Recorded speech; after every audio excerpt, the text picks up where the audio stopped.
So one thing that we did at Kent Lake, which I think really helped us out a lot, is we broke guys up into various categories. And those categories help you to understand what your offensive role is, and then also help you to understand how to practice too. So at Kent Lake, we would divide up our practices, our batting practices, into different categories of what you would be working on based on who you are and what role you have. So we're going to look at a few categories here, and I'm going to pass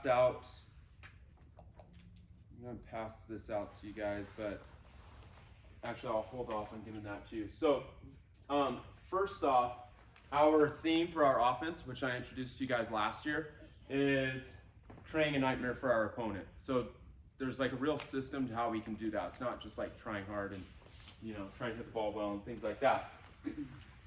So we have 4 different categories that you guys are broken down into, and the category that we'll talk about, at least at the beginning, is the winners category. So the comment up there says, winners go, we go.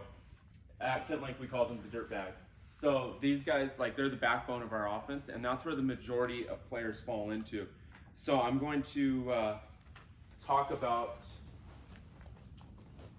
well, I'll get there in a sec. So first off, like, everybody needs to embrace their role, and you guys gotta understand that whatever role you're in, that's what you need to be really great at, and that's what's best for you as a player and for the team.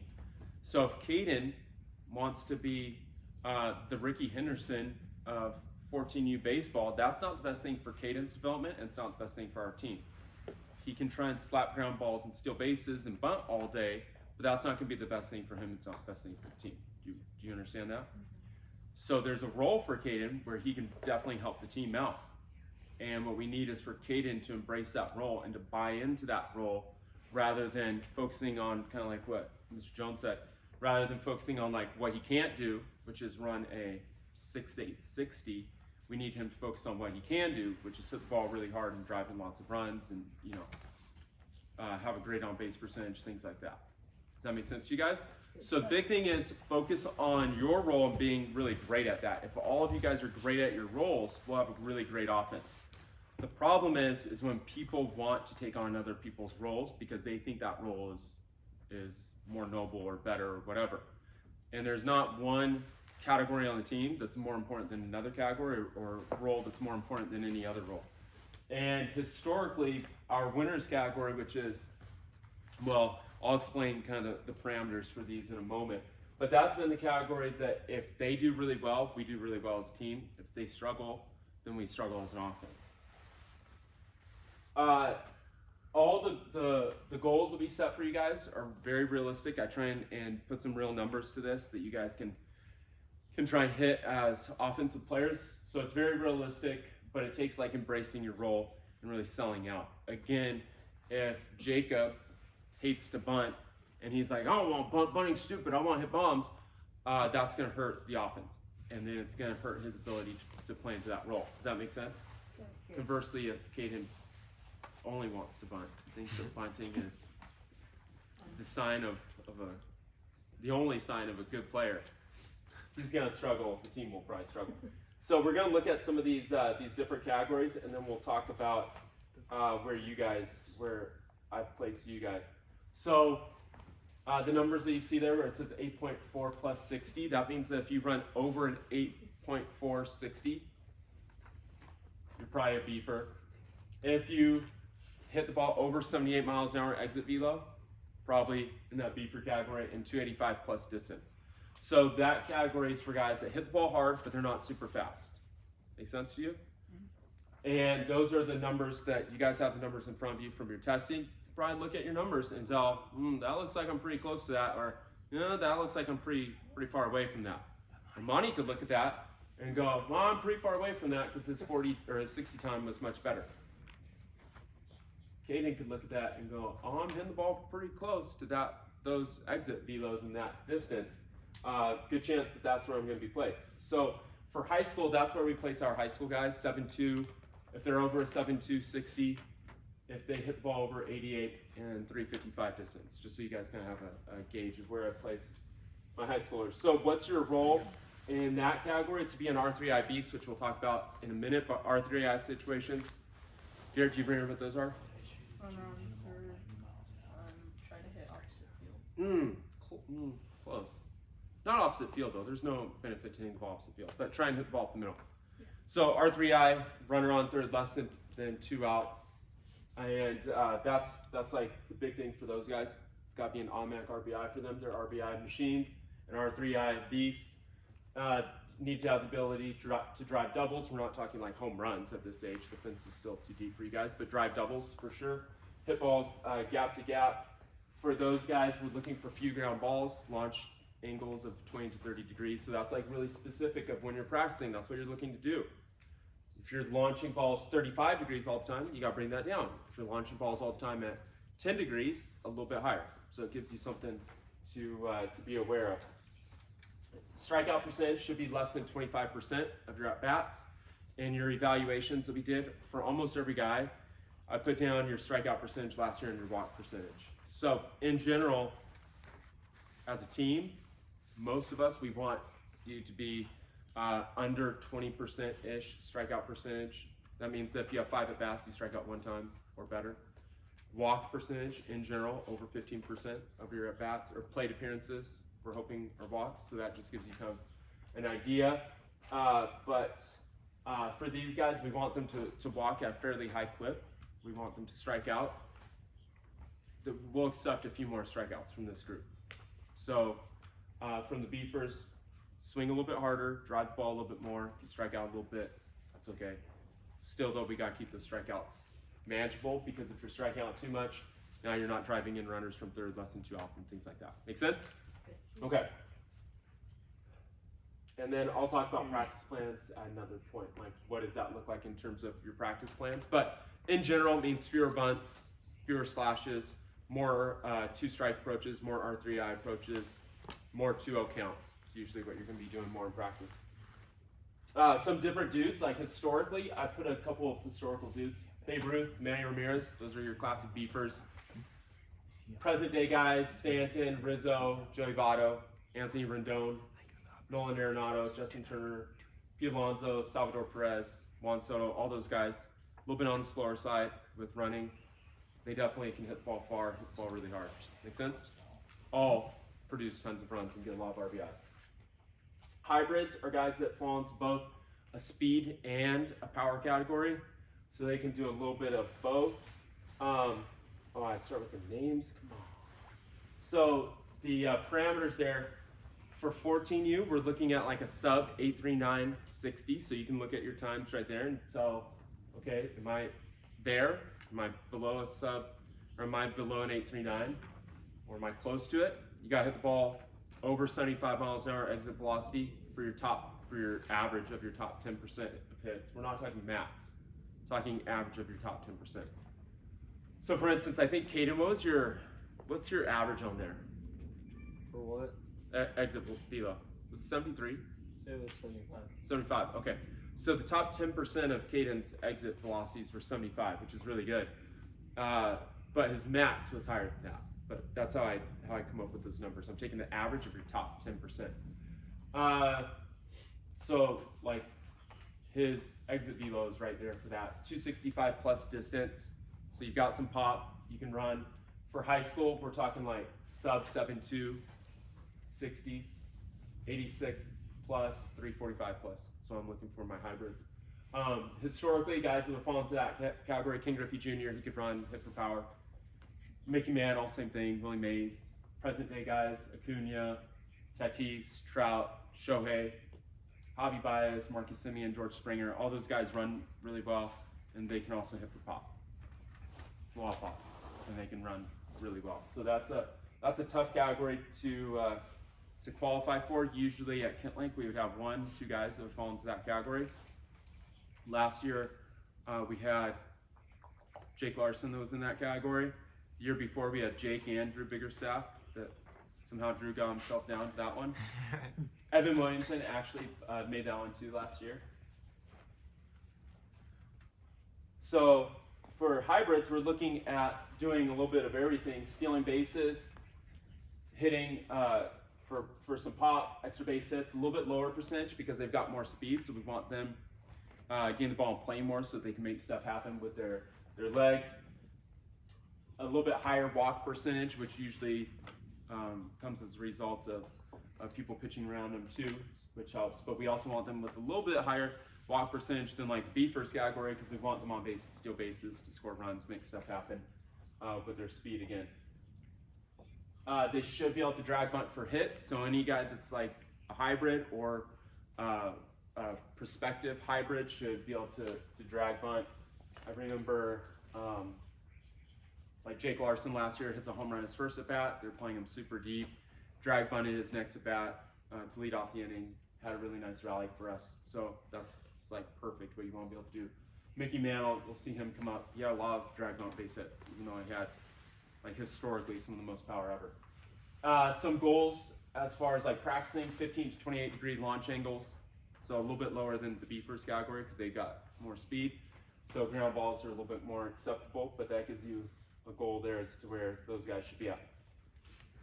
The speed raters category, these are guys that can like really run. So present day guys, and I must not have saved it because I did put some older guys. Like I put Ty Cobb. Ty Cobb's like the consummate speed rater. Guy hit 367 lifetime with 900 stolen bases. So I did put him in there. I put Ricky Henderson on there, 136 steals 1 year, over 400 on base percentage for his career. But modern day Trey Turner, even though Trey Turner does flirt with being a hybrid now because he's somehow got some juice. Billy Hamilton, like classic speed rater. Harrison Bader, even though he looks like he's on steroids, he's the speed rater type. Kevin Kiermaier, speed rater type. Whit Merrifield, perfect example of a speed rater. Alberto Mondesi, same thing. So those are guys that can like really run. They love to run, love to use their speed. So for our team, we're talking sub 8 to 60, which is same as the hybrid category. But they can't hit the ball over 72, and they can't hit the ball over 264. So that's what qualifies you for the speed rater categories. You're really fast, but you're not. Your power numbers aren't there. Same with like beefers, lots of pop, but speed's not there. So those two categories have that differentiating them. For my high schoolers, they've got to be able to run under a sub 760, so they can really move. And they're usually less than 84 exit velocity, less than 344. So those are the parameters for the high schoolers. So roll here, we need a super high contact rate, less than 19% strikeouts. That's very doable though. I mean, I say super high contact rate, but I also pare it down for our age level. That's very doable, 19% Ks. So again, 10 at bats, 2 strikeouts or less. That's what we're looking at. High on base percentage, so over 20% walk rate would be really great. I think last year, maybe our only person with that was, I think Jacob had over 20% walk rate. Do you see where I put down there? 25%. 25, yeah, Jacob walked a lot. So like that's a perfect example of what we're looking for in terms of like plate discipline, being willing to like take pitches, stuff like that to get on base. That might mean like you're leading off an inning, you take it till you get a strike, and you gotta actually like own that and be excited about that. So the problem is sometimes you get kids that are in these categories and it's like, this is what we need from you, but then when you're leading off an inning, you don't have the confidence to hit with 2 strikes, so then you open up the zone early in the count, you chase the pitch because, again, you don't have the confidence to hit with 2 strikes, and now your on base percentage suffers. You gotta be the type of guy that's like, hey, this is what I am, I'm gonna be totally fine with 2 strikes, and I'm gonna be fine therefore early in the count, being super selective, working the count, trying to get more walks and stuff like that. Does that make sense? So it's like really buying into like the entire, that's why I'm introducing this idea to you guys now, because we're gonna talk about a lot this year, and what that really means in like owning your role.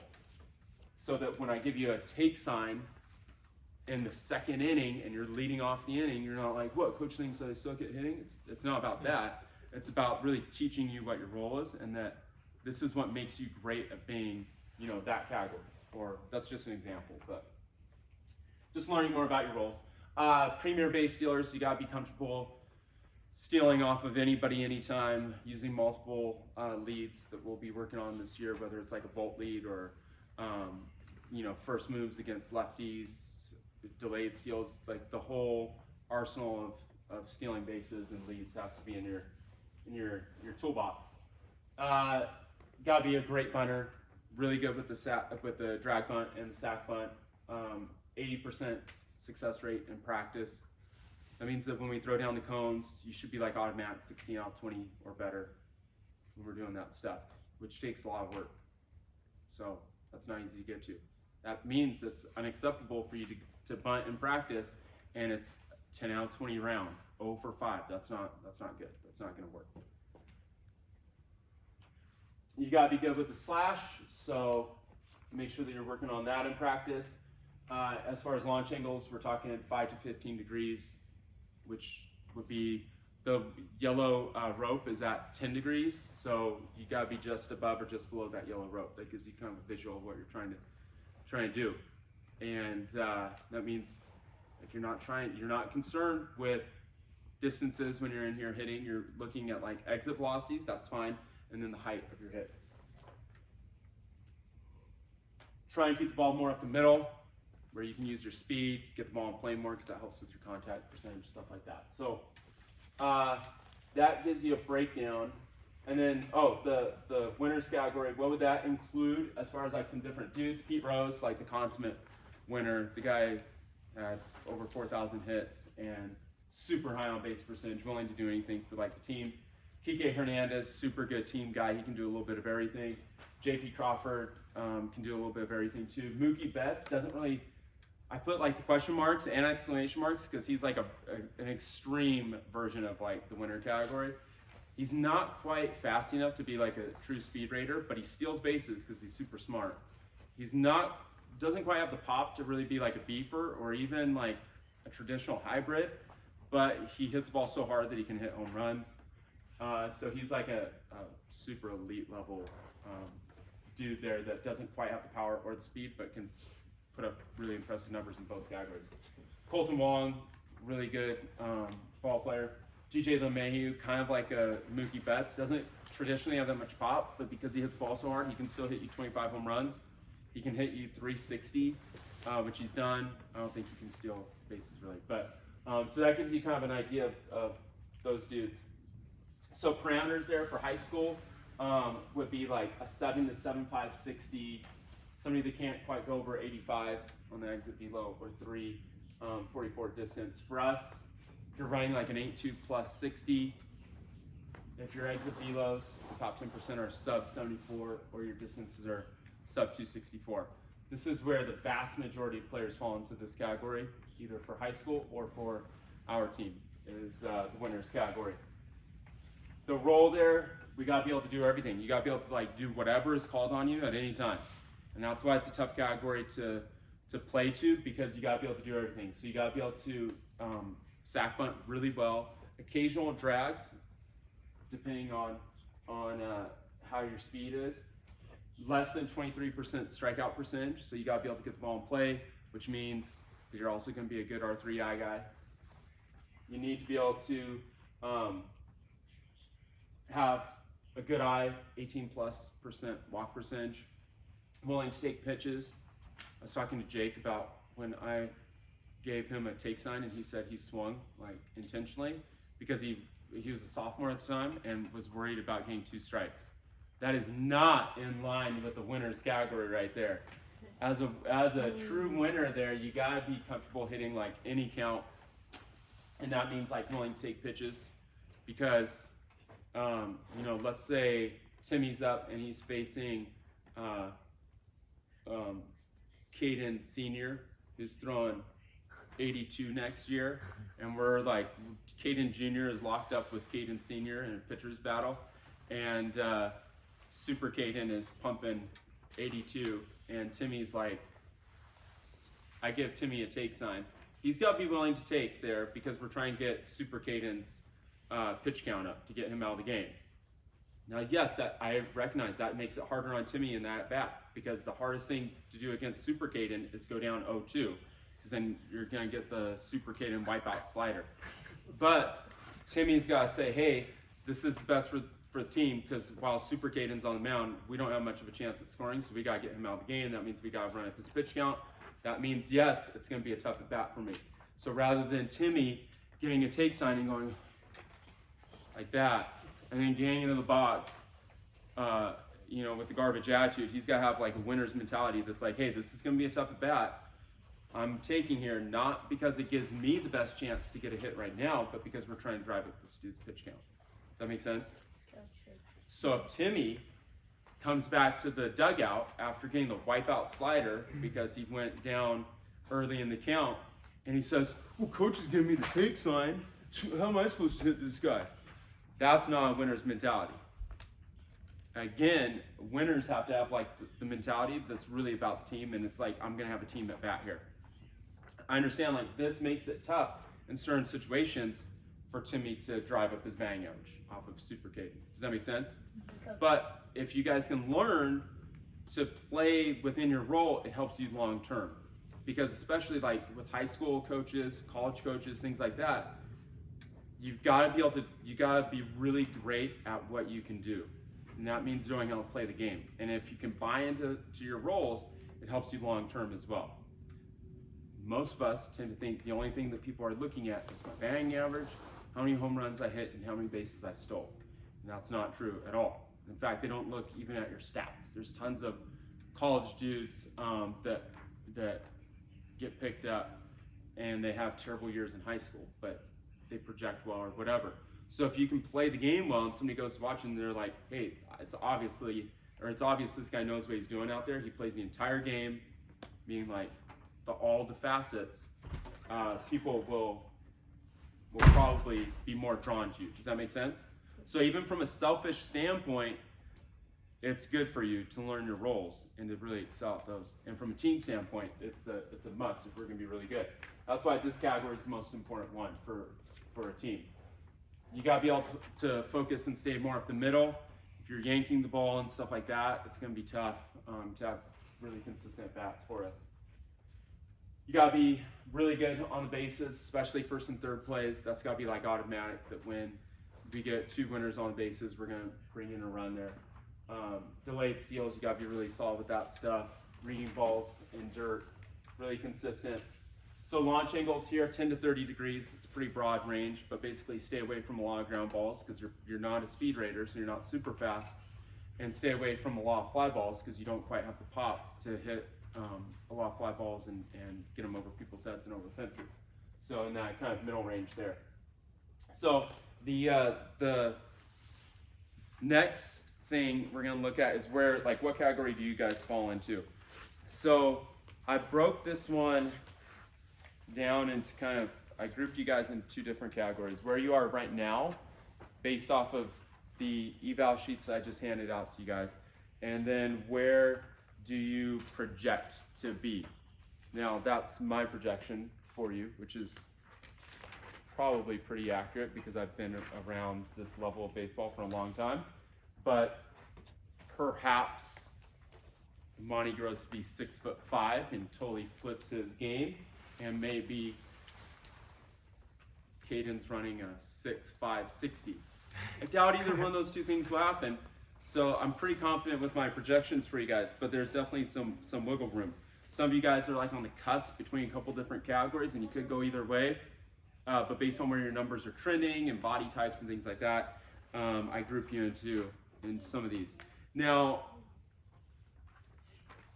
wherever you're at right now, that definitely could change. You guys are going through puberty, growing, getting faster. I've definitely seen guys that were slow at one age and then all of a sudden really fast. I've seen guys that had tons of pop and then all of a sudden they didn't grow. I had one guy that at 15, he had 12 home runs for me. At 18, he had like 1. So it definitely happens. I saw a guy that was like the fastest human being alive at age 13, and he had a full-grown mustache, and then at age 18, he was the same size. He was like 5'4" and was average speed.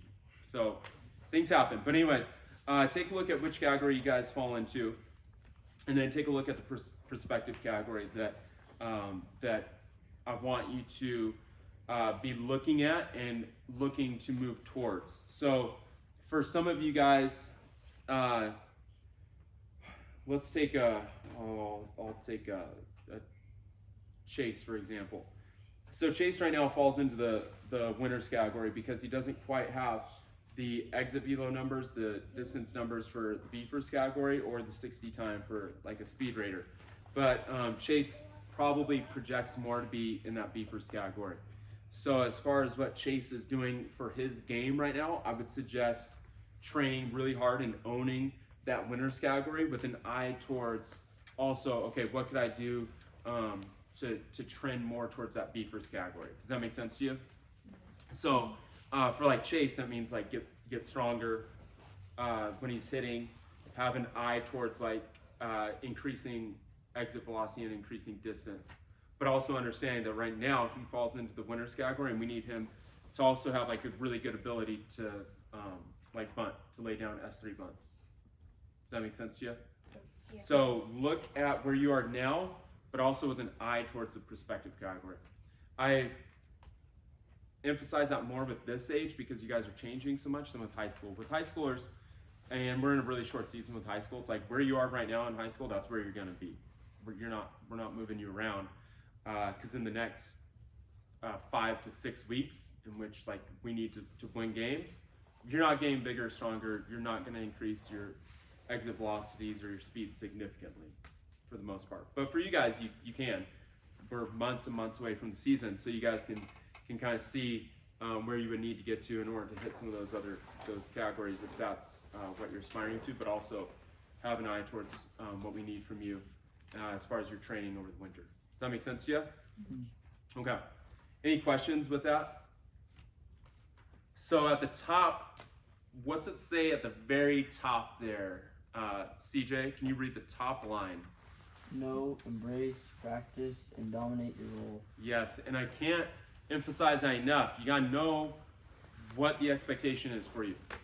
You gotta embrace it, meaning you've gotta look at that and be excited for that category. At Kent Lake, that's one of the things that we were able to do the best, is that all of our guys were excited for those categories, and they bought into them and they got pretty darn good at them. And then you got to practice it. I'm giving you guys a lot of lead time right now to practice your roles. That means that by April and May, when we're playing games, I need to be able to see you trending in those directions for what's expected. Does that make sense? I shouldn't see, you taking Amani, who's like in the speed rater category. I don't want to see Amani struggling with laying down drag bunts in April.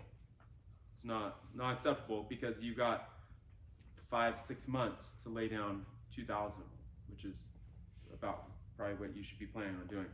Or, I don't want Caden to be confused about an R3I approach come June. If he's confused about what his R3I approach is in June, that's bad. Because again, Caden should be taking 1,500 R3I approaches in the cage between now and June. And that means that when he's hitting, he's actually like simulating R3I at bats and his mentality and stuff like that. Does that make sense to you? So that gives you guys a lot of lead time there. We'll be continuing to talk about that when we're practicing in here.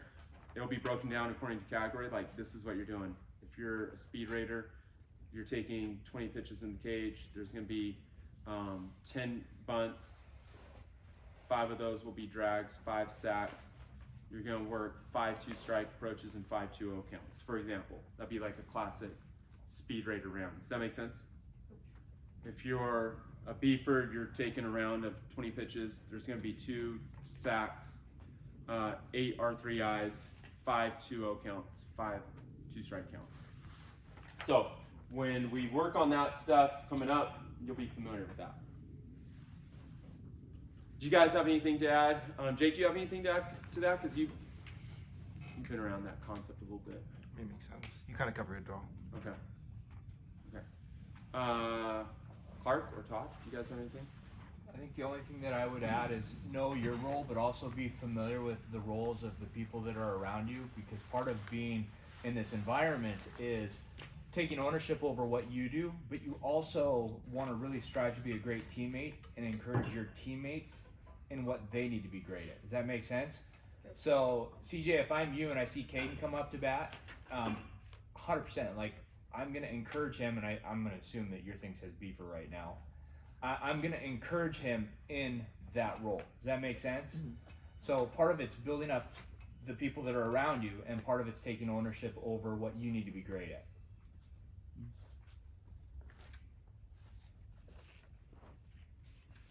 Okay, we're gonna, and I know like today's a lot of talking, so you guys have done a really nice job though paying attention so far. So we're gonna look at, we're not gonna talk a whole lot of like mechanics specifically, like breaking down the swing, though I like doing that. But we're gonna look at different aspects of our offense, especially looking with an eye towards those different roles. So let me get my computer going here.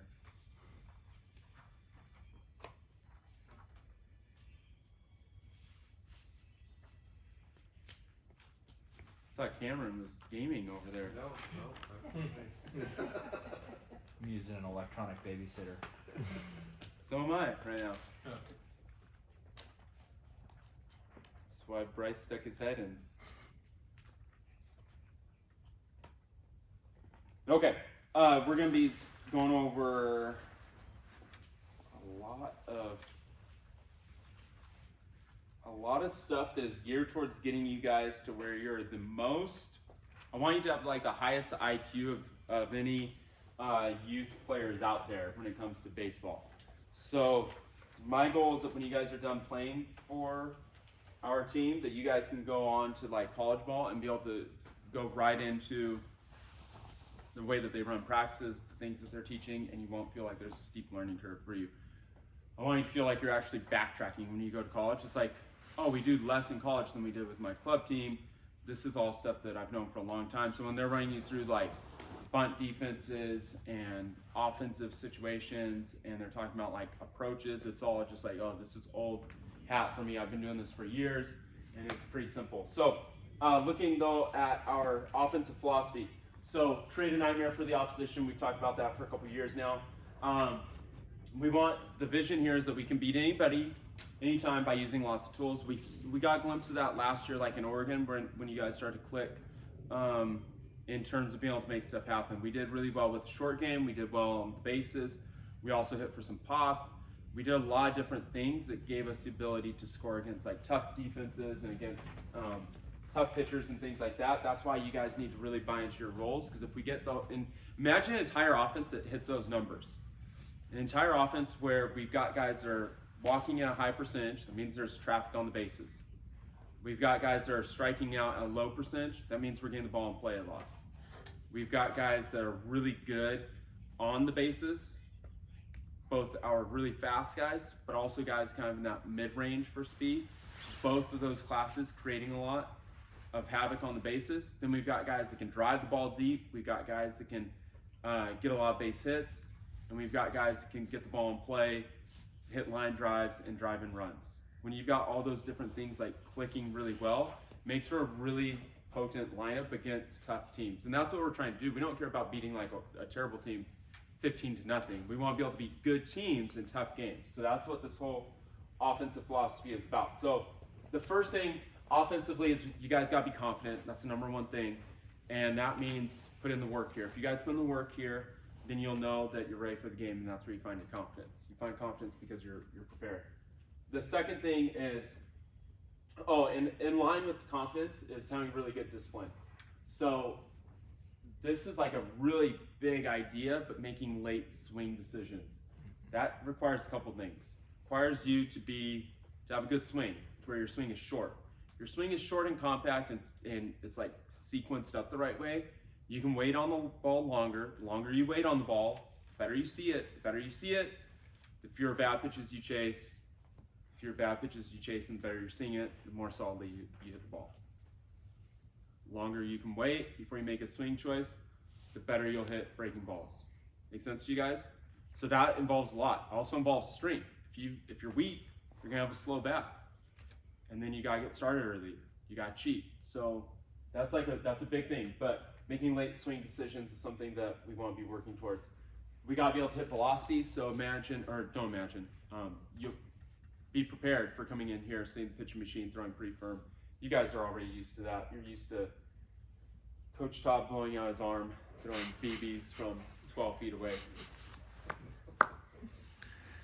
But I did a little scouting today, and Mr. McEwen, if you guys want feel-good batting practice, he's going to be your guy. It's true. Because it's like very straight, bell tie. So when we're working just like getting confidence, that's the guy. When we want to break your confidence, we know who we're going to. We got to be able to hit off speed.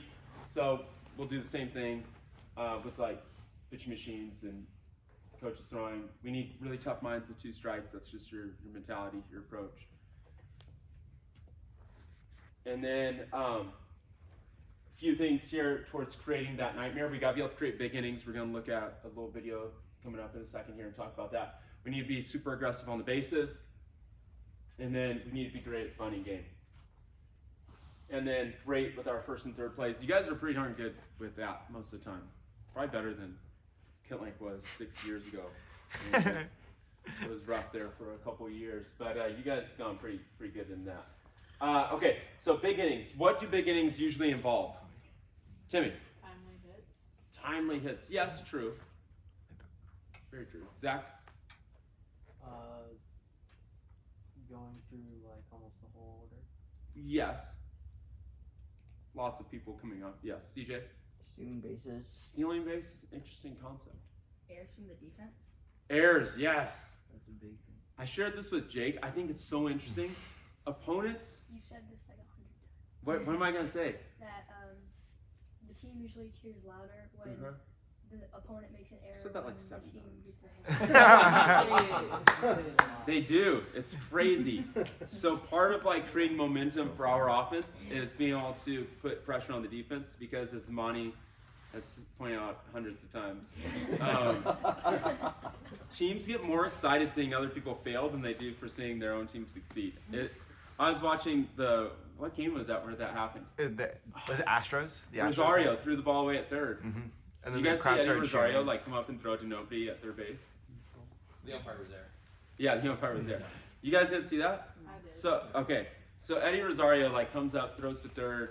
Dansby Swanson was Cadillacing his way over to third base and didn't get there in time, and Rosario like threw it to nobody. And the fans were like cheering loud when they got their first run, which was like off of a legit base hit, and then when they got their second run off of the miscue, they went like berserk. That's how it always works. If it just would have been like a clean like base hit and 2 runs scored, they'd be like, yeah. But when it's like 1 run scores legit and then the second one is just like an idiotic play by the other team, people are like, just losing their minds. So we want our fans to lose their minds because your parents, even though they like seeing you guys do well, they would rather see the opposition fail. It's just something in humanity. I don't know what it is. But so they usually involve an error. I think CJ or Chase said that. Chase, that was you. They usually involve a walk, because we're talking some freebies. Walk. They usually involve like a tough 2-strike at bat. You're going to have to probably at some point be able to get hits with 2 strikes. So that's where that being really competitive with 2 strikes comes into play. They oftentimes involve a hits batsman because that gets the pitcher reeling a little bit, puts the defense on their heels, gets our fans super excited. They love seeing people get hit. It usually involves base running aggression because, again, you put pressure on the defense, it sends them reeling. It usually involves a gapper, so that's like the timely hit. Usually, a hit that scores multiple runs. And then oftentimes a bunt. I did a study at Kent Lake where, there was something like when we scored 3 runs or more in an inning, like 80% of the time it involved a bunt in that inning, which was crazy. It was like, we got a bunt, base hit, we would score 3 runs or more, almost all the time. So that's how we create big innings. So looking at breaking down, like, how do we create that a little bit, I'm gonna skip to this video. So this is a video that I've shown you guys before. I'll show it to you every year. Never gets old, it only gets better. So enjoy it. This is, I'll preface it, this is UCLA when they won their College World Series.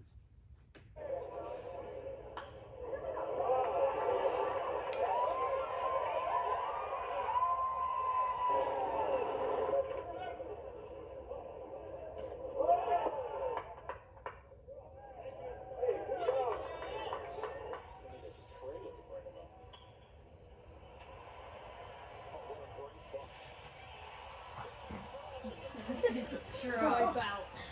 The Hang on. UCLA crowd's going crazy. Yeah. Going berserk.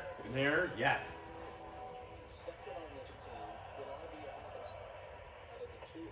Oof. That was like right to the kneecap. Yeah. The heck? We watched this Rip. video right before Well, we made our stands. state run in 2017.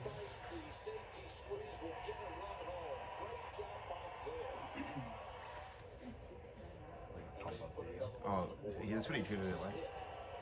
Like my favorite video is when he gets plunked and drops down the ground and pops up and full flip sprints to first base.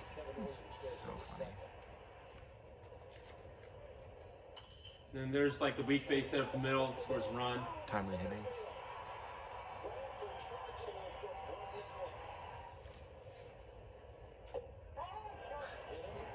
70 miles an hour. Just wearing that. So Caden, what- Uh, that gives you like an idea right there of how like UCLA was playing when they won their title, and you can see like Mississippi State was just reeling. They're wearing pitches that are like barely inside. They're making errors happen because they're getting pretty good bunts down, and then that leads to like scoring runs off of base hits up the middle that aren't shots or anything like that. So that's a cool video to be able to watch. So looking at bunting though, everybody in our lineups got to be able to bunt pretty well. The B first category will bunt the least, but they still need to be able to get the bunts down. The speed raiders category, you got to be like amazing in the bunting game. Winners category has to be really good. In hybrids, you're traditionally going to be bunting for base hits, but you got to be good there too. So this gives you a few different hitters historically who have bunted well. So Brett Butler was about the same size as Jacob Nold when he was a grown man on the Dodgers. And he had 188 career base hits. I heard Brett Butler talk, and he said that in college he hit tons of home runs. And then he said he got to the minor leagues and was like, with a wood bat and a little bit bigger fields, I can't hit home runs anymore. So he had to totally change his game. One year he had 29 base hits, and on just bunting, balls they bunted in play, he hit 570 for his career. Crazy. It's a crazy batting average. So it can definitely help you. I didn't put him in this presentation, but I have him in another one. My nephew one year, when he was senior, he was all-state. We had a great year. He should have been league MVP. And I think he hit about 420 that year. But if you took out his base hits, his bunt base hits, he had about 290. And bunting though, he went 9 for 11. 9 for 11 on bunts, which over the course of a 25 or 30 game season led to like a 130 point increase in his batting average. It took him from pretty average to, all state. So it can definitely help you guys out. Looking at Rod Drew had 91 career hits, 720 average when he bunted the ball. That's insane, 720. That means that when he got bunt down, like it was a base hit. CJ. Hi, bro. Mickey Mantle, big time power dude. The guy looked like Mike Trout. 80 hits in his career, bunted at 541 clip. So these are different guys that have definitely used it like as a weapon for their game. So just talking about our bunting form, you guys need to stay low. And I'm gonna, I thought I had a picture there. Yeah, I did. Okay. I'm gonna show all these so that you guys can actually see the pictures. So stay low. You can see with all these guys, they stay down really low when they bunt. We use a pivot or a drop step, which I think most of you are familiar with.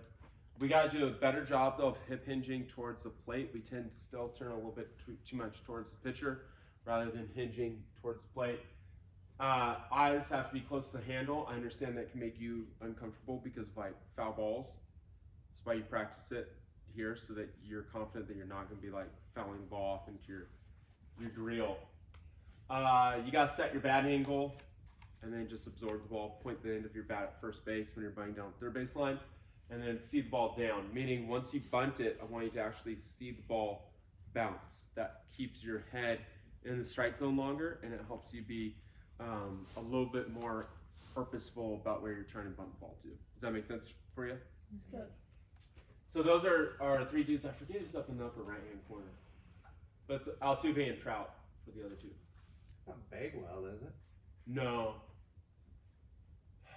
No, it's not Jeff. Jeff had a little bit of speed though. Yeah. Okay, well I'll play this video.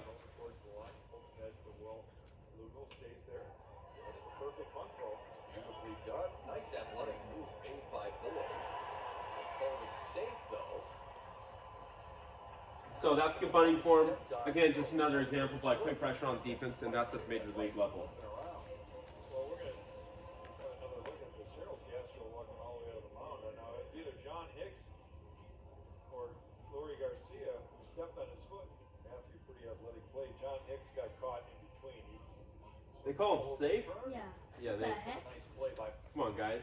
That needs to be kicked out of the MLB.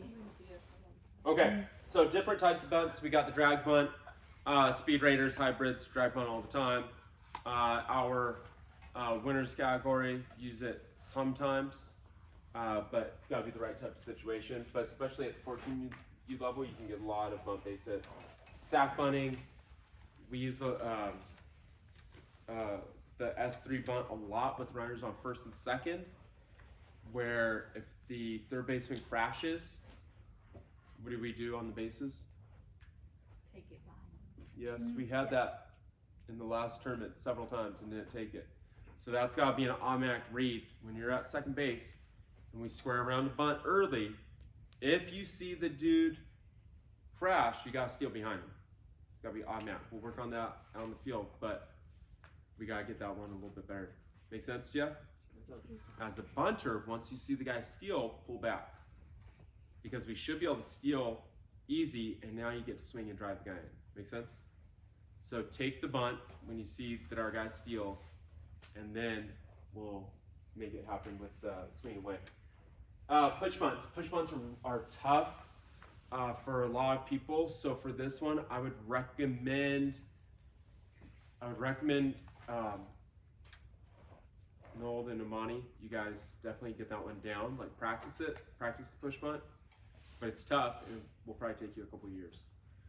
So on a push bunt, we're trying to bunt the ball firm past the pitcher on the second base side between pitcher and first base. It's a tough bunt to master, but it's indefensible. Like once you can do it, it's unstoppable. You can't do anything about it pretty much. Squeeze bunt. Make sure that that's something everybody's got to be able to do. And then safety squeeze. I would like to use that a little bit more than we used last year.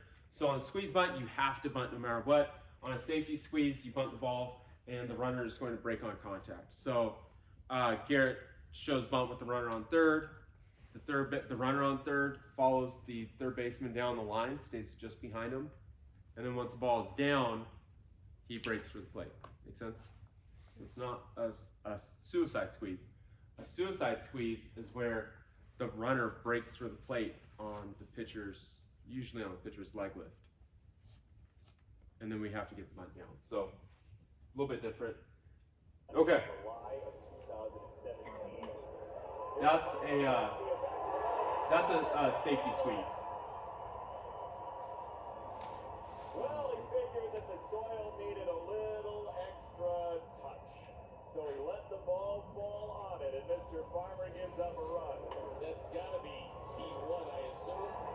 You can't assume the out of the plate, but I would think E1 run batted in. So he breaks once the ball is down. You see that? And he just. E1 sack RBI is Oh. go right. Oh, between his nice. legs. Happens. Farmer refuted. 3-1 Sox, still no Okay. down in the seventh inning. The next thing we're going to look at is driving and runners from third. So again, like we're going over, and I'm going over this stuff now because a lot of you guys, even though we're taking off some time as far as like team practices in here, a lot of you guys are coming in and hitting on your own. These are things I want you guys being aware of and working on. Make sense? Or if you're hanging at home on your own, working on these things a lot. So focus and approach. Anybody have any idea why there's this picture? Approach. Focus. Represents focus. But why is there a line? Focus drills your thigh. Oh, so you think that the guy on the left is focused? Yeah. No, The lion is focused. So this is this could be urban legend, They're both a focus. but it is said by them, whoever they are, that do you guys know why they would have a stool when the trainers or lion tamers or whatever would be training the lions? Do not die. Kids are scary. They go wrong. Why would you have a stool though? Like, Protection. I'd rather have like a shotgun or something, or like a taser. You can see the taser. Yeah. So the stool is there because the lion tries to look, again, this is what they say. I want to try it myself, but the lion supposedly tries to focus on all four legs at the same time. And when they try to focus on all four legs at the same time, it puts them like in a, not quite a coma or trance, but a little bit of a defensive or more docile state. So the lion there is like staring at all four legs, and then he's kind of just like, what do I do? I want to eat this guy, but what is that in front of me? Like, I'm jammed up. So why would I put that here when we talk about focus and approach? Because you focus on one thing at a time. Yeah, good job, Chase. Way to like tie all that together. So yes, if you're focused on multiple things, you become the lion.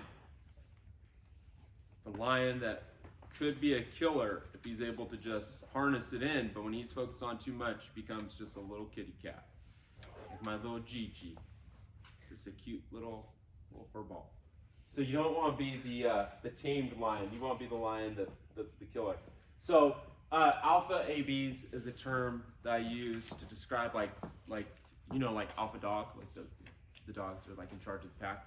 So Coach Dog can talk more about that because he's more of an animal expert. But alpha ABs are like big at bats in big situations. So we'll talk more about different types. Today we're going to look more at R3I type of alpha ABs. But when it comes to like alpha ABs, you got to be super competitive and you got to be able to have like a clutch at bat. So the most important thing is self-belief. You got to have the mentality that like when it's an alpha AB, for example, runner on third, less than 2 outs, Timmy's got to have the mentality like this runs on the board. You can chalk it up. Put it in game changer already because this run is scoring.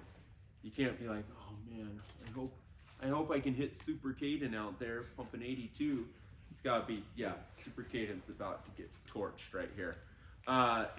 And you got to be able to have that self-belief, whether you're like Yordan Alvarez, who went 1 for his lifetime, it felt like, or whether you're super hot. Like, you got to have self-belief. You got to feel like, I would tell people that when I was hitting, I felt like you could wake me up in the middle of the night at 2 a.m., roll me straight out of bed, put me into like a super tough at bat off of a great pitcher, and I would be able to hit him. That's the kind of belief that you gotta have. Like, I can hit anybody anytime. I could have like Michael Jordan's flu from being poisoned by the pizza guy, and still be able to get hits. So that's the kind of self-belief that we're talking about. So I would encourage you guys, as you're hitting, really focus on your self-talk. I hate hearing people say stuff like, I can't hit, I suck, I'm the worst, I'm terrible. I've heard that from people from your guys' age up through college, and it's no good. You have to like think of your confidence as its own little person. You need to love that little person. Always take care of it. Speak nicely to them. It's like your little pet. It's like, hey, buddy, you're great today. You're great. I love you, little buddy. And you could be hitting bad. It's like, little buddy, you're gonna be fine next round. You're feeling great still. You can't like have a bad round and start putting your little buddy down, because once you hurt his feelings, he holds it against you. And now you've ruined that relationship.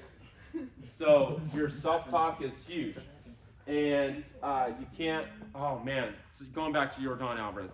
Did anybody see him like in the World Series hitting? So he was brutal. As great as he was in the ALCS, he was worse in the World Series. So he had one at bat where he's facing this dude that looked like he was just throwing like 70 mile an hour curveballs up to him, and Jordan's like hitting, and the first curveball he's like this, not even close. Second curveball, and he doesn't like, you know how I told you guys like reset? Mm-hmm. He doesn't reset or anything. He just steps right back in. Third curveball, 70 low and away, and this is the worst part though. So he strikes out looking terrible and goes like this. And it's like, no, you can't do that. Like, you're Jordan Alvarez. You're batting cleanup in the World Series. You're like one of the best young hitters, and you're at the point like your little buddy is at the point where he just goes like this. Like, you can't do that. You gotta have the belief that I can figure this out. I'm Jordan Alvarez. I can hit anybody anytime. I'll figure it out. Does that make sense to you guys? So in order to have be a good alpha AB guy, really focus on your self-talk as you're practicing over the next few weeks. Be aware of that. Be aware of what you're putting into your little buddy's mind. Use your mental skills, such as like breathing, resetting your focal point. We've talked about that. Your visualization. Use those things while you're in the cages. Don't get caught up with just like taking rep after rep after rep. You know, I know Monty's been hitting here a lot. Chase, don't get caught with just like repping it out and then forgetting like your mental skills. Be aware of those things. Work on that stuff as well. So shifting over to your R3I approach, which is the most common alpha AB out there. How do we best drive in runs in R3I situations? What are some adjustments that I've talked about? And this will be the last section that we look at. So if there's one thing we need to be great at as an offense, it's driving in runners from third with less than 2 outs. Like specifically for R3I? Very specifically for R3I. Focusing up the middle, like you said. Let it get deep. Like, really watch, see it in. Yes, let the ball get deep, stay up the middle. Yeah, you don't have to, but yeah, I would suggest for most people choking up. It gives you a little bit better back control. That's the only adjustments we make though. Just let the ball get a little bit deeper, stay up the middle. Maybe zone, like mindset, knowing where, like changing the zone, how so? expanding it. Yes, expanding the zone a little bit. You could scoot up in the box. So when I don't like to typically use the word expand the zone, because that can flirts a little bit with like sounding either desperate or that we're going to swing at bad pitches. But I would say be aggressive early in the count. So try and get the guy early in the count. And I thought you said something good in mind. What'd you say? You can scoot up in the box. Yes, move up in the box. Why? Because your timing will be a little later. So Takes away the off speed. Oh, I never thought about that so much. But that's true. But yeah, more because breaking balls, you know, let's say you're facing CJ and you've got a runner on third. CJ knows that he needs a strikeout. Very likely to start you off breaker. So he goes breaker on you, and you're just like, oh, I'm gonna take on curveball. I'm gonna take, now you're 0-2. So you've got to be willing to get the guy early in the count, which means hit breaking balls. If CJ's just gonna like spin a curveball in there to try and get ahead 0-1, you've got to be able to get the ball in play on that pitch. So moving up in the count, or moving up in boxing up with that. What else? What's another one?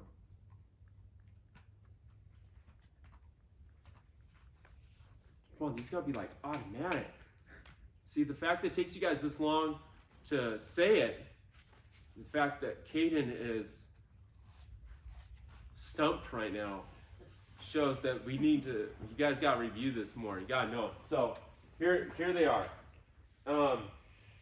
Just like high level though, we gotta avoid strikeouts. The best way to avoid a strikeout is don't get to 2 strikes. Nobody's ever struck out when they haven't gone to 2 strikeouts or to 2 strikes. So get the guy early in the count and you'll never have to worry about it. Avoid pop-ups, so we gotta stay on top of the ball. So traditionally that means, like for me, I just would raise my hands a little bit higher to make sure that I would stay a little bit more on top of the ball rather than like a little bit lower where I was more likely to hit a fly ball, because we don't want pop-ups. Hit the ball up the middle, so deeper contact point. You guys hit that one. So you struggled with this one. you kind of got that one. I think Jacob kind of hit on that one. Didn't you say expand the zone? Yeah. So you got that one. And bottom line, though, stay aggressive, attack. There's lots of little things that you can do. You can choke up. I don't make you guys, but you can. You can widen out your base. You don't have to. You can move up on the plate. Don't have to. But the big things are your mindset, avoid strikeouts, get the guy in the count, stay on top of it, hit the ball to the middle. Anybody know who this hitter is? JJ Martinez. Yeah, JD Martinez. So great RBI guy, super good in R3I situations, good 2-strike hitter. So what do you notice here with his approach that looks really good? This was a 2-strike at bat, by the way. Yeah, CJ? He's not popping it up. He's not popping up. Yes. So he's saying on top of the ball enough to drive in the run for sure. Yeah. What else? Pulls it. I wouldn't call that pulling it. That's staying more up the middle. So this was like a home run that he hit to deep left center, like over the tall part or the deep part of like where the green monster flares out a lot. So he's staying more up the middle. You can tell like look at his hips. He's not open really early. He's not trying to like yank this ball. He's trying to stay up the middle. So that's a really nice 2-strike approach. His hands are staying inside the ball well. So that's like a perfect 2-strike approach right there. Or R3I approach. R3I approaches and 2-strike approaches have a lot of overlap. They're not the exact same, but they have a lot of overlap. And then looking at this is like a cool view, I think, because it gives you an idea of where you're making contact at. So with an R3I approach, which one of those numbers do you think that you want to be aiming more for? 2. 2 or 3. 2 like 2.5. 2 or 3. 2. I would probably say like a 2. 2. 1 would be like a 2-0 count with nobody on base, where like you're trying to get yourself in scoring position by really driving it. The 3 I would say would be more oppo, yeah, like a 2-strike approach against a guy that's very likely to throw you a breaking ball. That's more like the 3. The 2 is just like a solid trying to stay up the middle. Make sense, Jeff? Mm-hmm. So that's a really good timing approach there.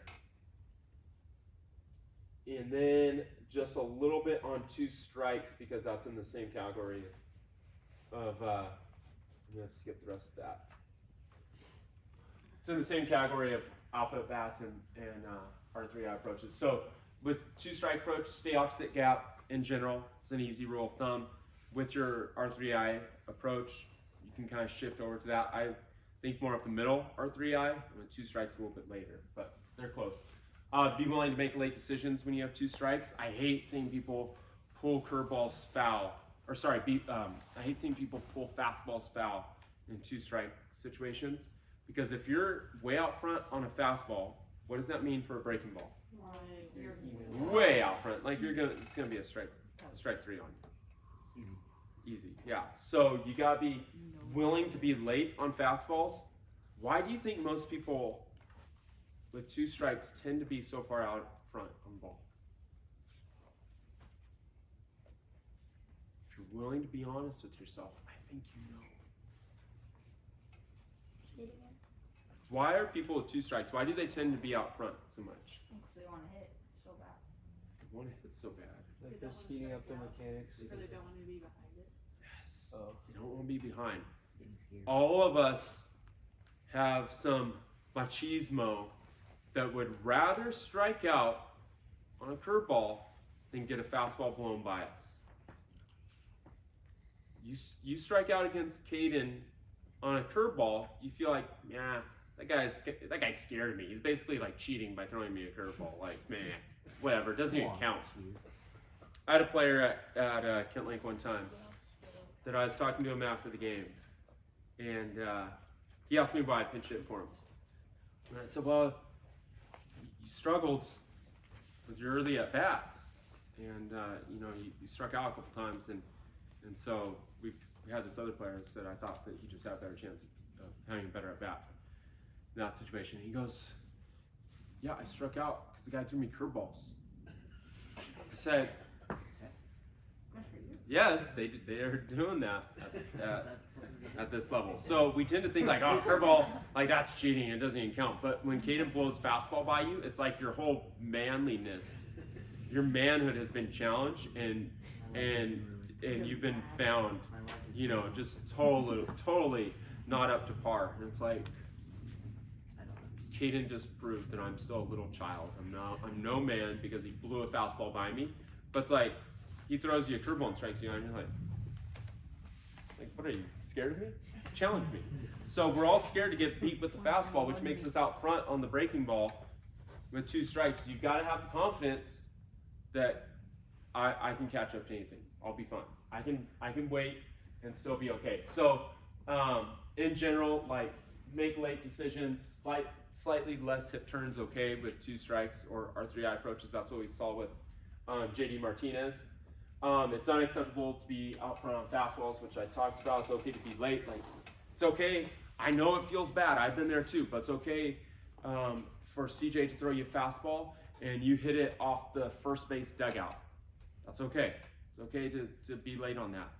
CJ is gonna like puff out his chest and be like, "Yeah, I'm throwing hard, man. Throwing flames out here." The next pitch you But yeah, but then the next pitch you might rope him. So it's okay to be. That's better. I know it feels bad, but that's better than like getting the curveball and just, you know, waving at it. Even though CJ's cheating if he throws you a 2-strike curveball. As far as your hands, really control the first 6 inches. Stay above the ball. If you're somebody that tends to strike out, you're striking out probably for 2 reasons. You're either waving at breaking balls or you're below fastball. So if you're below fastball, which all of us, whenever we strike out on fastballs, we're probably below it. It's probably because your hands settle a little bit at the beginning, so they kind of come into here and then puts you below fastball. So really control your hands like the first 6 inches, making sure that your hands go straight ahead and the barrel stays slightly above your hands. If you do that, it's like the easiest fix for being below fastballs. Trust me, it's like magic. And then the last couple things, to stand on the ball, use your body to like chase the ball, meaning when you're like working on your 2-strike approach in here, first of all, work on all these things. I mean, there's not a whole lot of them. I try to pare it down for you guys. But when you're working on your 2-strike approach, hit the ball and then stay through it almost like you're gonna hit it and then chase after the ball with your top hand so that like your contact zone's a little bit longer. Does that make sense? If you're somebody that like you're hitting and then your hands come around the ball too quick, that's not good. You're not gonna have a very broad contact zone. You wanna hit and then stay out through the ball. When you're hitting opposite field, I'll tell you guys to hit and then kind of take like a little step in towards the plate to make sure that you're staying on it. Does that make sense? Okay. And then the last couple of points, it's not necessary to choke up. You can if you want. It's really popular right now in the big leagues. I used to choke up a lot, but Joey Votto chokes up to like the barrel. Almost every Will Smith, almost every, you don't know who Will Smith is? Catcher for the Dodgers. Almost every Dodger's choking up quite a bit. There's a lot of guys choking up. It's not necessary to get wider, though it can help. It's not necessary to get your front foot down earlier, though it can help. There's some guys that do that. It's not necessary to swing easier. In fact, I would say don't swing easier. All the other ones can be good suggestions. Swing easier typically isn't. A stat showing bat speed and exit velocities with the best 2-strike hitters shows that they lose very little in terms of bat speed or exit velocity with 2 strikes. So it's not necessary to lessen your load as long as you can control your hands. So if you guys were gonna like take a picture of a slide as far as like what you're doing in your 2-strike approach, that'd be a pretty good slide to take a picture of. But having said that, I'll show you guys. You guys like watching videos, so I'll just show you these last. Movie time. Yeah, movie. Everybody likes movie time. So I'll show you a couple of these guys. This is Mike Trout. I love that one little slider inner half that he hits a double down the right field line on. It just shows like he's willing to be late on the ball. Guy threw him a 91-mile-an-hour slider on the inner half. Traditionally a pitch you would pull, but shows that like he's trying to stay deep on the ball. 2 strikes there. It's not his very best hit, but it's good enough for a double. So pretty good. That's why he's the GOAT, because he can get hits like that where he's not perfect. Come on. Nolan Arenado. I'm going to reload that one. So this is Nolan Arenado, one of the best 2-strike hitters in baseball. Watch his hands on the left. Really controls him, gets him going straight ahead. He does other things I don't like. He's got like the biggest chicken wing maybe in baseball, It looks like which he's stabbing. is yeah, he does. Which traditionally does not work for most people, definitely works for him. His head also like turns back towards home plate, which isn't a great thing, but his hands are phenomenal, and he does everything a little bit quirky. That's a 2-strike home run right there. I'll show that one again. Yeah, it's no way. This is Yelich with 2 strikes. Really good balance here.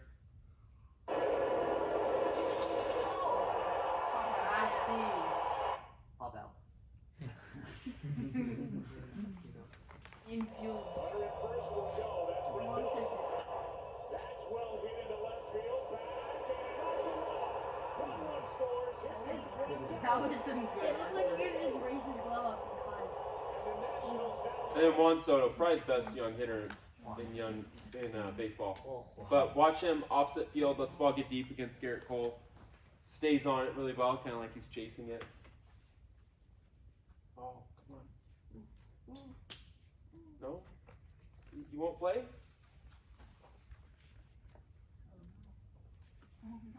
Garrett doesn't want to replay that. Oh, there he goes. He'll throw another pitch. That's well hit into left field. Back and You guys might one run scores.